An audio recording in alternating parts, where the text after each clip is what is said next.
iPhone 14, MagSafe iPad Pro, Mac Mini Pro, iMac Pro, Mac Pro, AirPods Pro, just so much Pro. But also, new MacBook, maybe Air, iPhone SE 3, Apple Watch SE 2, Apple Watch Extreme, and maybe, just maybe, one more thing. Apple VR. I'm Rene Ritchie, and if you thought 2021 was just Apple packed, well, wait till you get a load of 2022. Apple mostly holds events in spring. Hello and welcome back to Apple Park. Mostly. Last year, April. Year before that, canceled. Year before that, Good morning. March.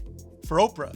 Last year, that included a purple iPhone 12, so maybe a purple iPhone 13, that or the long-rumored orange, and I wouldn't say no to either. Also, with the original iPhone SE debuting in the spring of 2016 and the iPhone SE 2 in the spring of 2020, Apple could be speeding up that whole schedule and going with an iPhone SE 3 as soon as spring of 2022, but with nowhere nearly as big of an update, just swapping out the Intel LTE modem for a Qualcomm 5G. and the A13 chipset for an A15 Bionic. But yeah, no idea how they're gonna manage battery life with all that new iPhone 13 silicon in all that old iPhone 8 shell.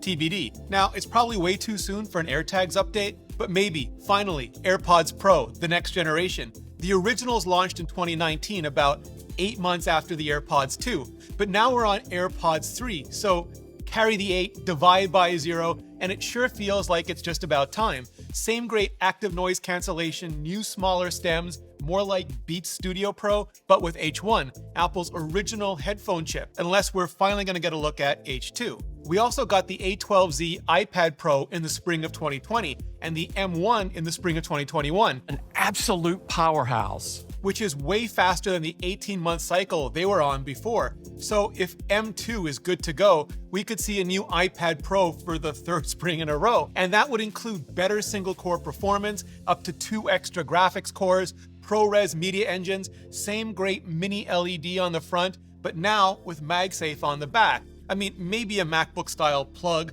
but maybe an iPhone-style puck. Either way, with full-on structural integrity, so I don't have to watch just any more unboxers or teardowners bend any more iPads, not ever again. And I'll have my full hyper-detailed iPad Pro 2022 preview up soon, so make sure you hit that subscribe button and bell like somebody stole your Ronin soon. And if Apple wants to roll out all the M2 all at once, like they did with the M1 at the end of 2020, we could see that redesigned MacBook Air or just MacBook, depending on how Apple wants to brand or rebrand it. And that means, yeah, M2, but also mini LED, MagSafe, and an all-new, all-white bezel design, maybe alongside an M2 2-port MacBook Pro as well. Just update all the ultra-low power things all at once. Last year, we also got the new 24-inch M1 iMac, but what many of us are still waiting for is the newer than new 27 to 32-inch iMac. Please just brand it Pro. Mini LED display, nano texture option, more ports, an M1 Pro, M1 Max, and maybe even a dual M1 Max chipset. There are still rumors of a new, way less than $5,000 stand included Apple display on the horizon, but nothing to indicate that horizon is coming anytime soon, even though, please, we need it. Then, fast forward to summer, and Apple's annual Worldwide Developers Conference. Welcome to WWDC. And the biggest question is whether or not it'll be the first in-person event since the fall of 2019, just before the world all started ending.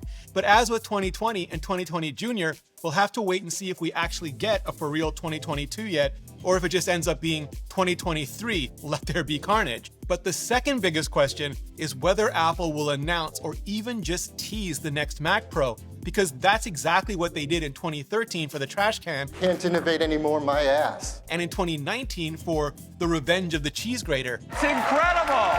Same modular design, but this time instead of Intel Xeon and AMD Navi blast furnaces in the belly, dual or quad M1 Max instead, for even better performance, and no water cooling needed.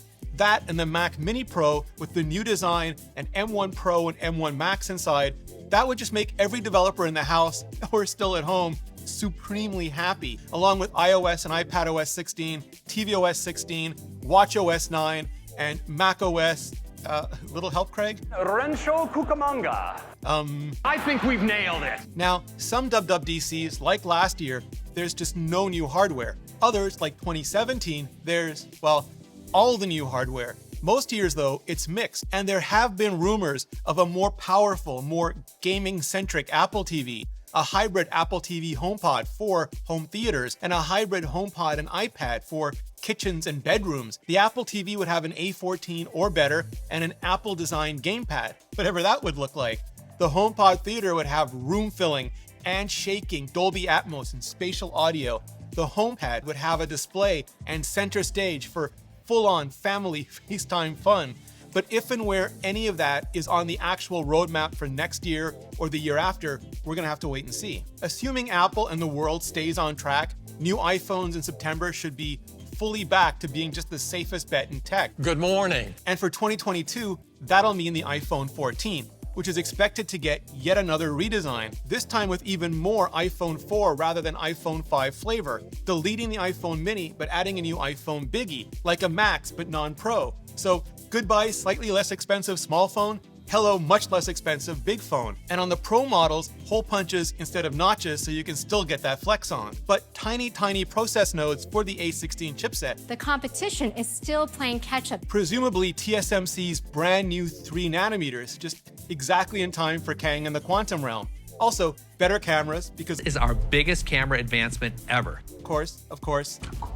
And maybe a port, maybe no port, just hopefully something, anything that can actually pull ProRes way faster than the still 2012 era Lightning. Because damn, there'll be an Apple Watch Series 8. Powerful features and beautiful design. But also an Apple Watch SE 2. The perfect watch for many new customers. 6 to 5 and pick 'em which one ends up with the flat edge design and whether or not there'll actually be any new sensors. But there may be a ruggedized Apple Watch Extreme for those who need even more watch for even more on-the-job or cross-country action. Now, October used to be the iPad and Mac month, but for the last couple of years, we got iPads in September. Apple Watch and iPad. Air in Gen 8 in 2020, then Mini in Gen 9 in 2021. So in 2022, maybe Air again and Gen 10. That's how Apple seems to be rolling at least. A16 on board, maybe even Mini LED, because Apple seems not just intent, but full-on pretty content to push that out all the way across the line, except to the baseline iPad, which should stay non-mini LCD, but maybe with the rumored size boost to 10.5 inches. As for Macs, whatever Apple doesn't manage to push out earlier in the year should still close out at the end of the year, at the very outer limits of Tim Cook's. We expect the transition to take about 2 years. And that'll just set the stage for Apple's augmented virtual mixed reality headset, Apple's Vision, so to speak. Now, the original iPhone and iPad were both shown off at January events, so the hardware wouldn't leak, and in the iPad's case, developers could get a head start on porting their apps over to the much bigger screen. The original Apple Watch debuted in September, much later in the year, but for pretty much exactly the same reasons. So it really just depends on timelines. When exactly Apple thinks the product will be stable enough to demo, and how long after that they think it'll take to actually ship. And my guess is, if not WWDC, it'll be later in the year, because that'll give Apple just the most time and the world the most opportunity to return to some form of normalcy, at least enough for an in-person event to really show off the next big thing. And then whatever new frameworks they secretly snuck into iOS 16 will be ready for primetime building for the new device. And then everyone, including Apple and developers, will have either the whole entire fall or the whole entire winter to get ready for launch. And that way, when we all get our hands and our faces on dual 4K lenses, spatial audio, M3 and R1, or whatever Apple calls a reality chipset, ROS, whatever Apple calls a reality operating system, and all those sensors and pass-throughs, there'll be apps aplenty to support it. FaceTime Roundtable, Fitness Plus Classes, TV Plus Theater, Music Plus Concerts, Apple Arcade and actual VR Arcade, just the whole entire stack. And you better believe I've done a bunch of dedicated, in-depth previews for a lot of this already, and you can see them all, ad-free, sponsor-free, and many of them with extended and bonus content for free on Nebula. That's where I post all my videos, including extended versions of my interviews, reviews, and explainers, and my exclusive documentary on the original iPhone. There was no question that was a game-changer phone that was ahead of its time. The iPhone really, it has changed I mean, my life in so many ways. Also, a little something on Buffy the Vampire Slayer. Cue the organ music.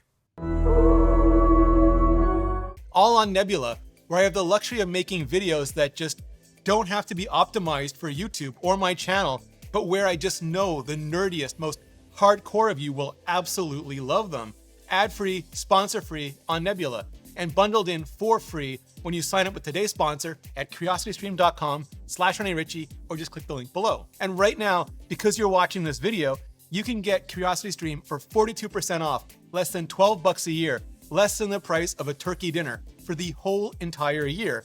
And that includes their thousands of amazing documentaries and series, like The Road to the Singularity, or The Arrival of Superhuman Intelligence, which has been described as both the rapture of the nerds and just inevitable, a radical transformation that may occur through biology, nanotechnology, artificial intelligence, or yes, it's the best way to support educational creators directly, and the best damn deal in streaming today.